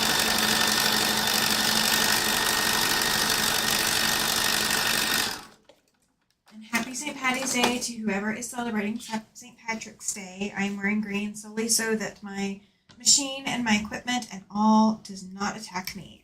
What am I sewing with? Machine and fabric. Awesome question. So my machine here is a Bernina 770 Quilter's Edition. I bought it 2016, so it's not one of the newer ones with the tulip pink or anything like that. A lot of the fabrics that I'm working with, or two of the fabrics I'm working with today are from Hobby Lobby, and one is from Joann's, one is from a local quilt shop, and one is from a flea market find. So I am, let me blow some dust off the machine real quick. Okay. So I have got the multicolored fabric here that you see with all the different colors. That is a Joann Fabrics find. I just bought it recently, so they should still have it. This fabric right here with the coral and the dark blue, that is a Hobby Lobby find. That is one that the baby's mother picked out. This fabric right here that will be attaching to it is a coral and green floral. It has, I can't think of the flower name, but it also has some roses on it as well. That is a Hobby Lobby fabric as well that the baby's mother picked out. This pink peachy mix color fabric that is shorter than all the rest, that is my flea market find. The seller was selling off fabrics that are several years old but have not been used. So it is an unused fabric, but it is an older fabric. So I don't know the exact origin of it. I do still have the selvage, so I can go look at that here in a little bit. And the other fabric that is going into it, and this is about to go in here in another couple strips or so. This is a batik fabric, and this was a pickup at my local quilt shop. And it has a sunflower pattern on it. So I did show all of these before they were cut yesterday in my live. So if you do want to see these in more detail, the live yesterday will have that. I did not take pictures of them all. I probably should have, but I was a little lazy and low energy. So, all right. So I am going to line these back up in the order that they go into. So I'm going to line these two up, and then the other two, I will also make sure that my shorter strip, that flea market find strip, is up towards the same end that the rest of this is going towards. So I don't end up with extra wasted fabric, and I can get as many strips as possible. So we are doing 12 blocks, and we are also doing sashing. So we are going to make as many of this as we can to make those 12 blocks. I'm not sure, especially with this flea market find fabric, that there's enough length on the width of fabric to cut for all 12 blocks. I know on the other one that I cut, is the pink on that one? The pink is on that one, but I could only cut for 11 blocks. I did not have enough for 12. So I needed 2 more cuts, and I just did not have that length on there. So we're trying to conserve as much of that as we can. I do have plenty of it. It is the only fabric in this that I had more than 1 yard. So all of these other fabrics are only 1 yard cuts. So we are working within the constraints of 1 yard cuts. So it can be done.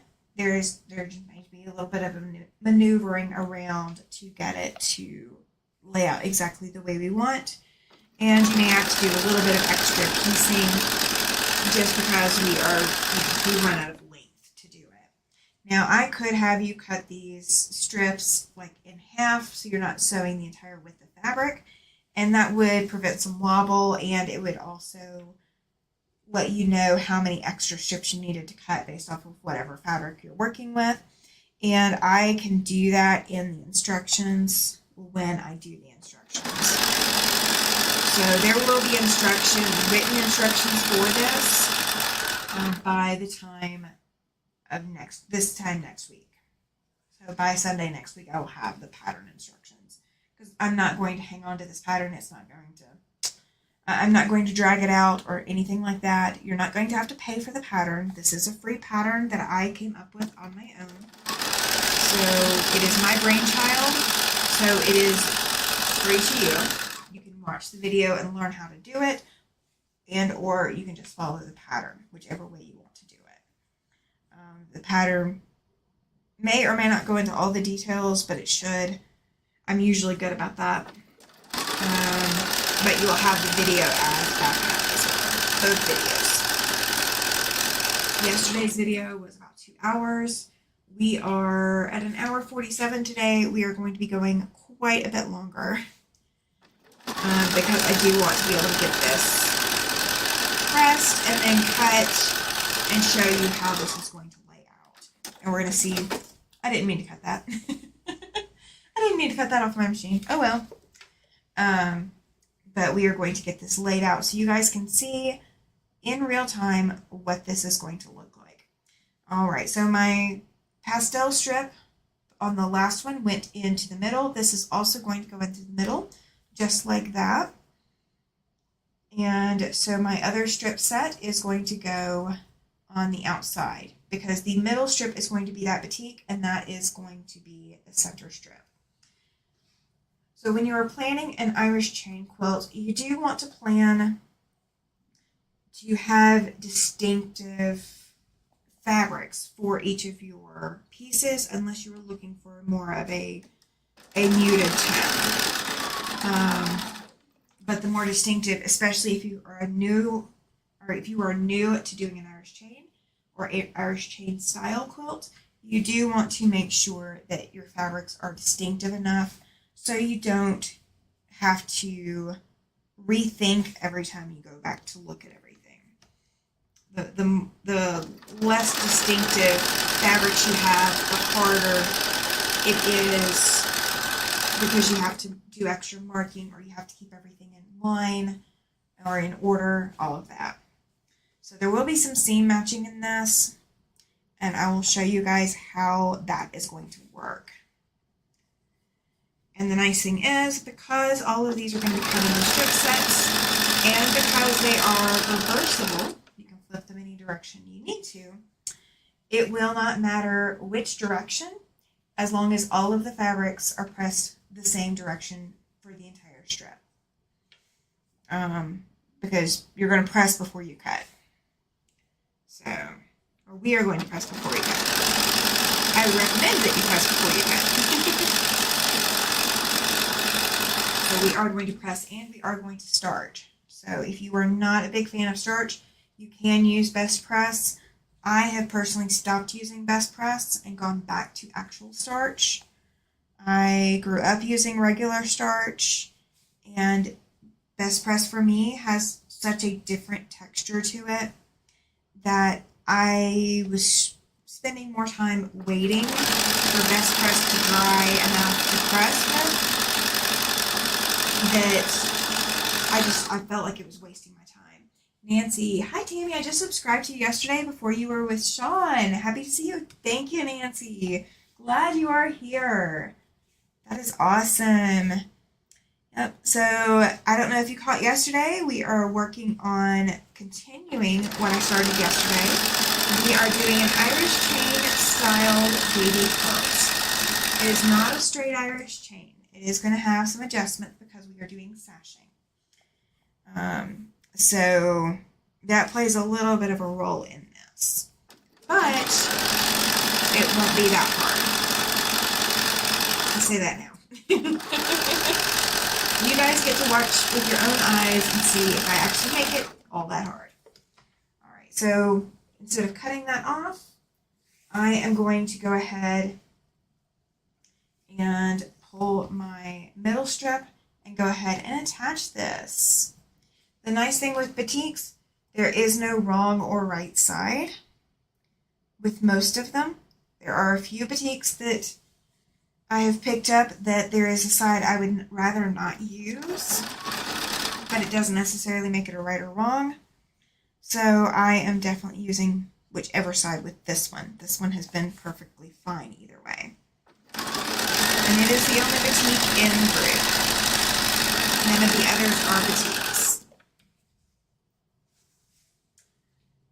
I'm glad all of you are here today. Thank you for joining me on this Sunday. We have a kind of cloudy day here today.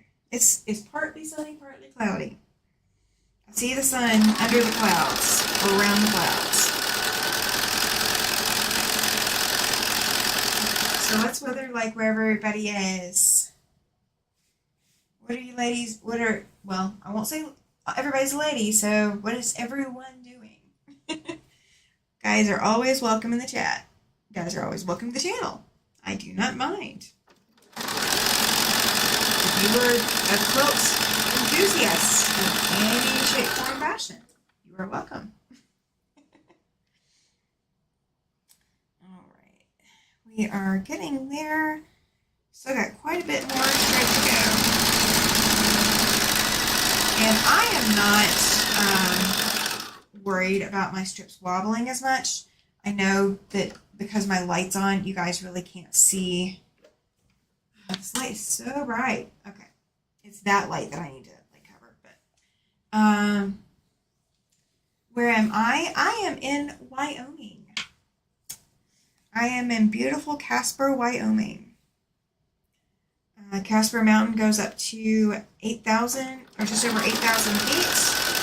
And Casper sits about 3,000 feet below Casper Mountain's peak. So we sit about just over 5,000 feet. We have a festival every summer that is called the 5150. You're in Chilly, Wisconsin. Ooh. Yeah, I bet Wisconsin is kind of chilly right about now. We had snow earlier. Not today. We had snow this past week, and it has already melted.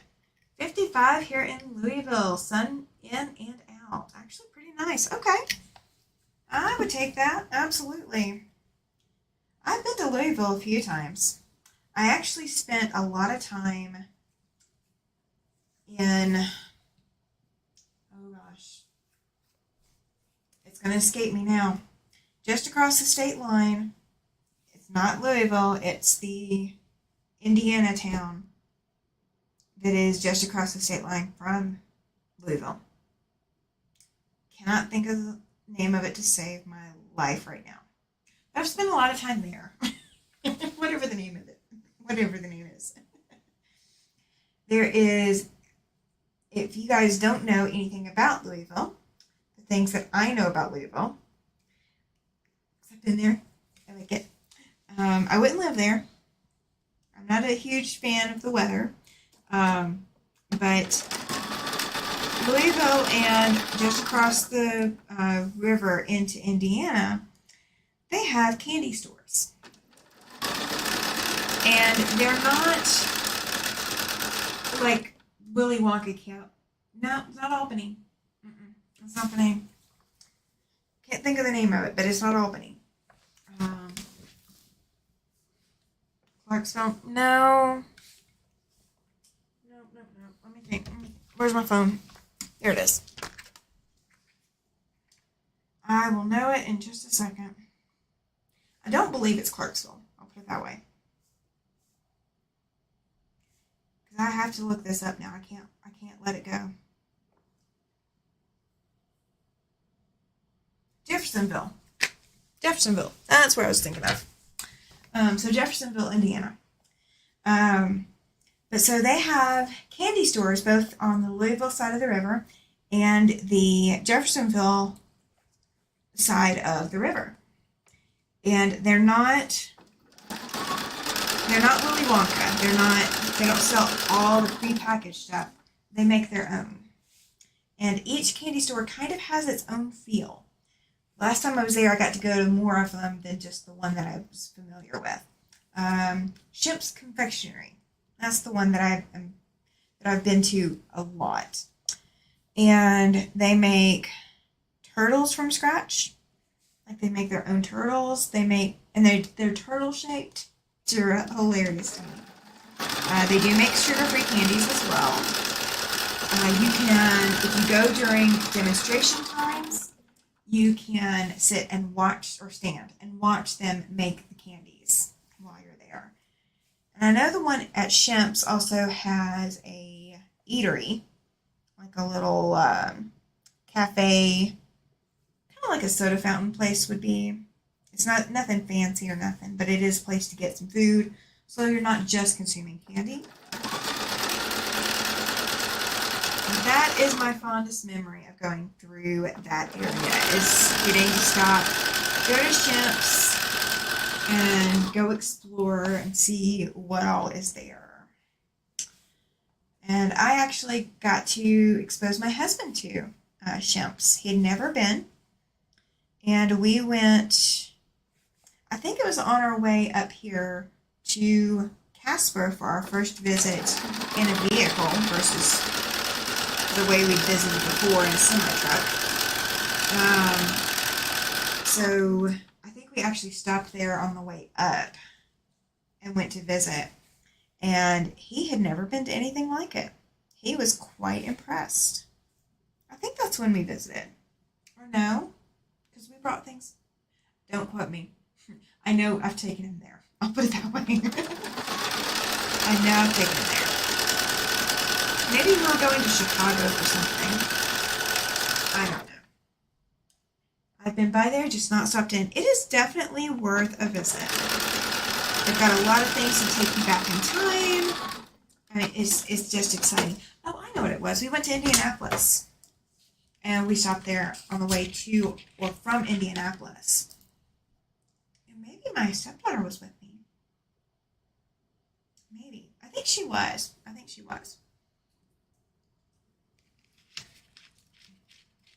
So my mom and dad each have their own favorites, and so we made sure to bring them things back and do all that every time we go to visit. But we haven't been there, obviously, since we've moved up here. It is legendary. Absolutely. Yeah, if you've never been to an old-timey candy store, Shemp's is the place. You don't eat sugar, I don't blame you. My dad can't. He is diabetic, so we bring him back sugar-free. But we don't get a lot of candy. I mean, it's more about the experience than it is necessarily about having candy, sugar, all of that. So yeah. All right, so here is our outside strip. This is going to be on the top and the bottom of the block. And the way everything is going to lay out, it's going to look like that on the sides as well. All right, so I'm going to bring you guys over to the cutting table and let's take a look. Let's swap that over so you guys can see. All right, so here is our outside block. Here is our block 4, or our strip set 4. Here is our strip set 3. Okay, let me turn these so you guys can see it a little bit more clearly versus facing me. Okay, and these are all cut, but there is our strip set 2. And again, strip set 2 is pressed, and strip set 1. So what's going to happen is we're going to have 1, 2, 3, 4, 5. But we are also going to have 2, 3, 4, and if I can get to it, 5. Okay. So these strip sets will be on either sides of the center. Okay. So that part is Irish chain. That is exactly how you would make a block A of an Irish chain. Okay. So those strip sets are all pieced. These need to be pressed and cut. But we also have this strip. Okay.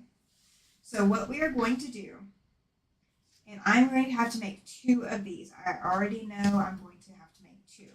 Okay. So these are going to go in this order.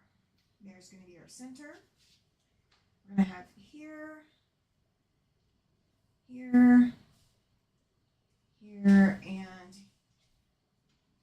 here. Okay? So this is going to be our sashing.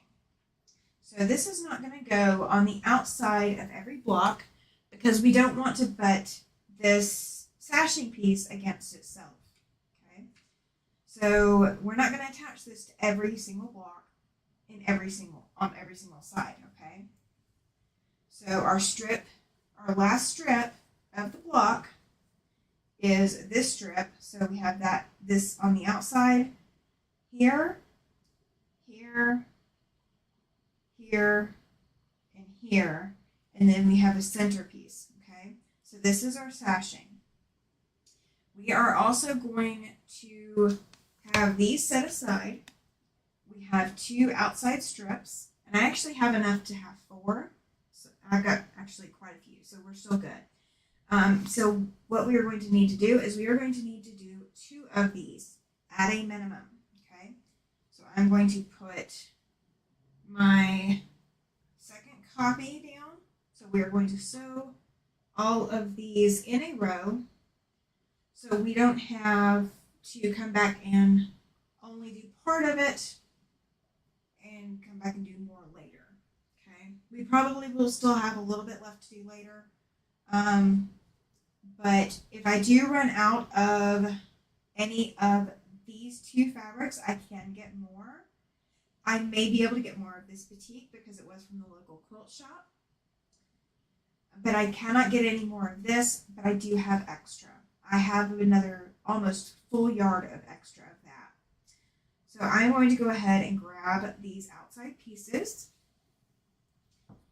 And we are going to do the same thing that we did with our last strip set because these pink pieces are here. We are going to hold those off and we are going to line those up a specific way. All right, so again, we are doing 2 strip sets at the same time just because, or 2 sets of strip sets at the same time because they are all going to be exactly the same. All right, so we're going to pull our pink up and fluff it out. And our batik is going right next to it. And we are sewing this seam. So So I'm flipping it over so I will know exactly which seam I am sewing. And the batik is longer than these pink strips, but not by much. Not by much. So the batik is also going to be a little restricting on what we have available. But again, like I said, if I run out of the batik or these outer pieces, I may be able to get more. But I am trying to do this with just 1 yard cuts. So we are going to see if we can do this just with 1 yard cuts and get the entire quilt in that way. And it'll just be the quilt top. Now I do have a different fabric for the binding or for the border. And I do have some blues that I had also picked out that go well with some of the other blues. They were just too much to be in this pattern. So we may have some extra room there as well. All right. We've got some more people here. Hi, Melissa Feldhouse. Glad you are here.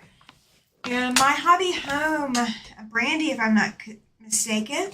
Hello, everyone. How is everyone doing on this beautiful day? We are doing fabulous, fabulous, fabulous. All right, so we are going to do back to the machine. And in just a few minutes after we get the strip set sewn, I'm going to take just a couple minute break. I'll put you guys on an intermission screen with some music. And I'm going to go step out, get a little bit of something to put in my stomach, and then come back. That way you guys aren't hearing me eat, and I'm not dragging you guys to the kitchen and see what kind of mischief we can get into. I mean, I know yesterday I wore the, what was it? Something about starting the shenanigans. Let the shenanigans begin. That is me. That is definitely me. Oh, it's Kathy. I am so sorry. I will learn the names, I promise. I will definitely learn the names. Yes, thank you, Helen. Yes, everybody, if you have not hit the thumbs up, hit the thumbs up. If you have not joined the Facebook group, the private Facebook group, and you want to, you can put in the chat, exclamation point FB. You can also do exclamation group, and that will take you to the Facebook group. It is a private group, so I will have to admit you in. But that way you can also post and see other projects and everything else today. Making it better today? That is awesome. You're taking a break from recording right now, too. I don't blame you. I do not blame you one bit. I was definitely doing some low power yesterday. My battery just, my body's battery just kind of said it was enough. It said it was enough. So I put music on earlier, and I had Donnell on my channel on March 5th. It was at my Tuesday night live, and before the live, I put music up while I'm doing all my finalization and making sure all my cameras are working the way I want, make sure my sound is doing what I want.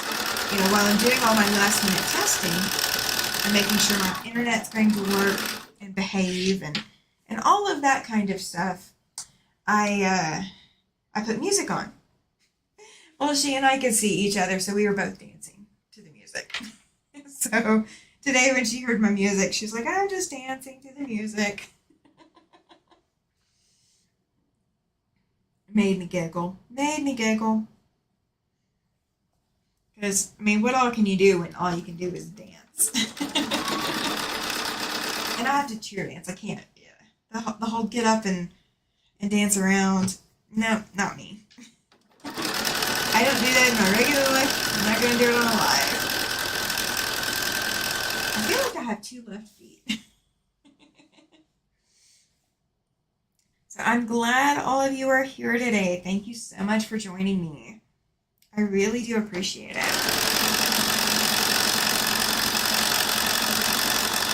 Yesterday we talked some about needle sizes and what size needles people use, and we talked about what thread people use. Nothing like a good dance party. I can agree. Wholeheartedly agree. A dance party is always going to cheer you up. A dance party is always going to cheer you up. It is so much fun. And I was not a big dancer growing up. Like I was not the. I was a cheerleader. I was on volleyball team, and I did a lot of missionary kind of things with the churches I was in growing up. But I just never dancing was never part of it. Aw, thank you, Kathy. I appreciate that. I am hoping that I am inspiring. I like to be able to see what other people are doing and what other people are working on. And so I figure people might want to see what I'm working on. That's my inspiration. Other people might want to see me too. I am glad I can be inspiring. And you guys are inspiring too. Just hanging out in my chat. I love it. Love it. Love having you guys here. Earlier we were talking about coffee, tea, and soda. And we talked about breakfast. What everybody had for breakfast. What else did we talk about? We talked about flannel or minky. Have you done any quilts with those? I have done a flannel quilt. I have not done a minky one yet. And my super secret project might go with minky. Yes, thank you. Yes, thank you, Beverly. Yes, don't forget to give me a thumbs up. I appreciate it. Just hearing Sewing Machine gets me going. I love seeing new projects. Yes, yes, yes. So I will say this. I got my start watching YouTube channels because of Tiffany's Quilting Life. I would sit there and watch her sew and quilt, and I was like, I wish I could do that. You know, like I wish I could get that far. And I have a long way to go before I ever catch up with Tiffany, and that's fine. I'm not in a competition. I'm not trying to race. But that got me going. That got me started. And now having you guys here really does help. My mother was a candy dipper, handmade candy. She worked at Dove Candy in Chicago, where I'm from. That's exciting. Yeah, we were talking about candy too. So, all right. In case you guys do not know,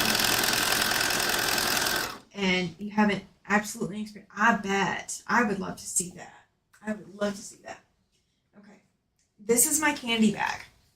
It is one of those silicone bags with a little plastic thing that you pull off. And I'm going to go ahead and get some of my candy. But I'm going to show you. These are gobstoppers. They are those jawbreakers that change colors and flavors, inspired by the Willy Wonka movie, the original one. So I couldn't work with candy. I have created candy in the past, but it is not something I want to get back into. I made hard candy for a while. I definitely couldn't do chocolate all the time.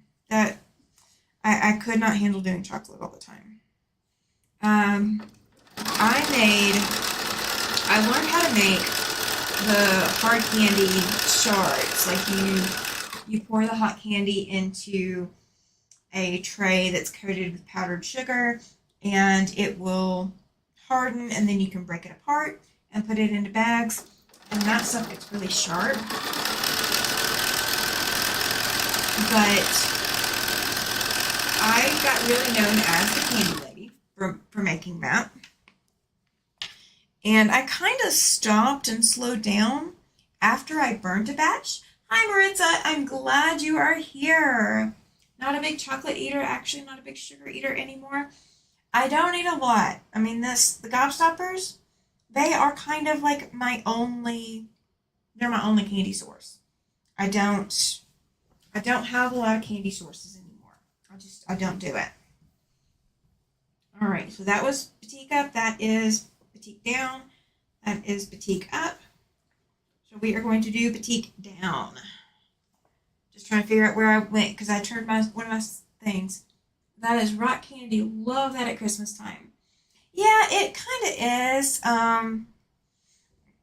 It's now rock candy. When you say that, I think of the sticks, the candy sticks that have all the rock candy around it. Now we have some of that in the pantry, but I don't eat it. I mean, it's not my thing. My husband is a candy person. He almost always has candy somewhere. Almost. Usually if I am just craving something, there's already something in the house. There's already something here. And I don't buy candy. I don't buy it. However, he buys enough for the two of us. He is the candy person. The only thing he doesn't buy is my Gobstoppers. Because they are my candy. He's not a big Jawbreaker fan. I have loved Jawbreakers since I was little. And they keep me from eating other things. So, whereas people would like sit there at baseball games and do sunflower seeds, or sit there at movies and finish 1 or 2 boxes of candy, like Theodore Box candy or whatever. You give me a box of Gobstoppers and that thing will last over a week, if not longer. However, you can't find Gobstoppers locally here anymore. So I do have to order them. So I do order cases of Gobstoppers. That is my indulgence beyond the Dr. Pepper. It's Dr. Pepper and Gobstoppers. Those are my sewing time foods. Or my sewing, well, they're not nutritious, but they're the sewing time, keep my mouth going thing. So I'll leave the Gobstoppers out of my reach so I won't eat them the whole time we're on live. But if I'm not on live, I will eat those. And they keep me from, I apparently chew my tongue when I'm not thinking. It is just one of those mouth movements things. So it's a fidget with my mouth kind of deal. And the Gobstoppers help me not fidget with my mouth. They don't help me stop saying the word oh, and so, but they keep me from, they keep my mouth occupied when I would otherwise chew on my tongue. So they don't last very long, but they last longer and have a better flavor than all the other Jawbreakers I've found. And I hope I didn't lose a whole bunch of subscribers over that. I'm sorry. We each have our own things. I know one lady said earlier she only has water in her sewing room, and I have to applaud that. I wish I could do that. That would not work for me, but I wish I could. Oh, I wish I could.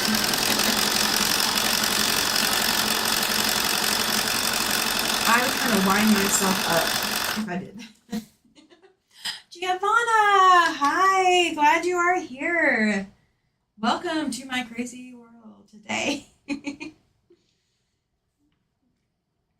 that's how you can tell when I'm really tired too, is I giggle a lot more than normal. So, yeah, I'm glad you guys are here. I really am. So, we are working on that Irish chain styled baby quilts. And we are getting the sashing pieces sewn now. And then we're going to take a brief break once the sashing pieces are sewn. And we are going to come back and start working on pressing, cutting, and everything else.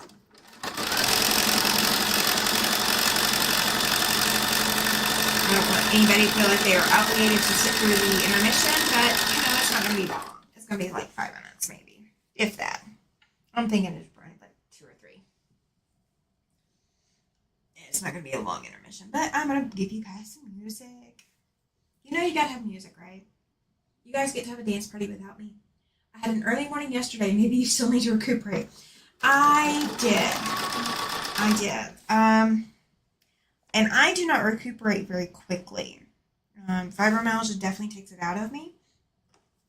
My muscles and my fatigue just does not recover.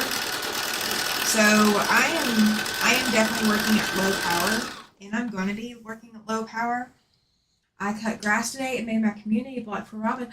That is awesome. That is awesome. I would love to see that. That's exciting.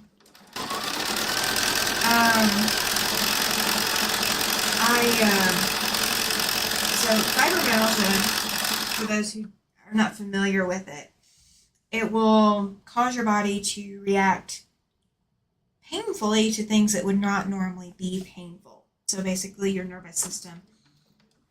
Last half of the live with Sean yesterday, you two did fabulous. Thank you. Thank you so much. Thank you. So fibromyalgia will take a lot of your nervous system and just shred it. It's not actually destroying your nervous system as far as what the doctors have found, but for anybody who suffers with fibromyalgia, most of them will tell you that it does progressively get. Facebook group of Robin. Okay. I might have to get with you on how to find that later. I will look back at it, I promise. But it literally just wears you down to the point that you almost can't recover very quickly from anything. And I'm already at that point. I've been at that point for a long time. I've been dealing with fibromyalgia for over a decade. So it's nothing new for me. But my psoriatic arthritis is also acting up because I'm waiting for my infusion that I don't get until Tuesday. So once I get that on Tuesday and it has time to get into my system and get active again, then I will be back to my normal. RS Island Crafts Group. Okay, I will look that up. Thank you. I'm excited to see it. I'm always looking for new inspiration, even though I already have too many projects on my plate. So,